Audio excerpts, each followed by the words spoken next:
சென்டர்ல ஆள்றவங்கன்னு சொல்றோம். சென்டர்ல யார் ஆள்றா? காங்கிரஸா? இங்க ஸ்டேட்ல ஆள்றவங்கன்னு பேசுறோம். இங்க யார் ஆள்றா? அதிமுகவா?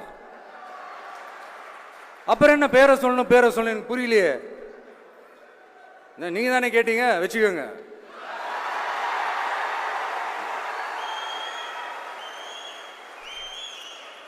ஓட்டுக்காக காங்கிரஸ் கூட தேர்தல் கூட்டணி, கொள்ளையடிக்கிறதுக்காக உங்களோட, அதாவது பாஜகவோட மறைமுக அரசியல் கூட்டணி,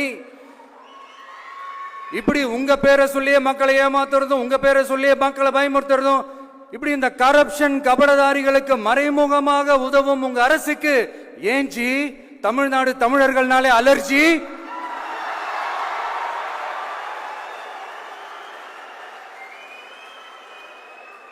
தமிழ்நாட்டிலிருந்து வர ஜிஎஸ்டியே கரெக்டா வாங்கிக்கிறீங்க. ஆனா தமிழ்நாட்டுக்கு பட்ஜெட்ல நிதி ஒதுக்க மாட்டேங்கிறீங்க. நீங்க படிக்கிற நம்ம பிள்ளைங்களோட படிப்புக்கு நிதி ஒதுக்க மாட்டேங்கிறீங்க. ஆனா மும்மொழி கொள்கையை திணிக்கிறீங்க. டீலிமிட்டேஷன் என்ற பேர்ல தமிழ்நாட்டோட பார்லிமெண்ட் சீட்ஸ்லையும் கை வைக்க பாக்குறீங்க.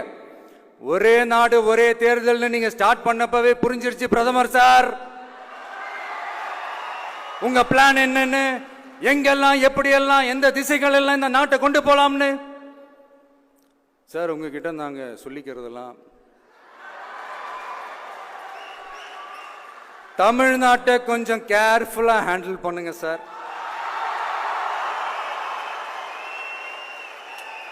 ஏன்னா தமிழ்நாடு பல பேருக்கு தண்ணி காட்டின ஸ்டேட் சார், பல பேருக்கு தண்ணி காட்டின ஸ்டேட் சார்.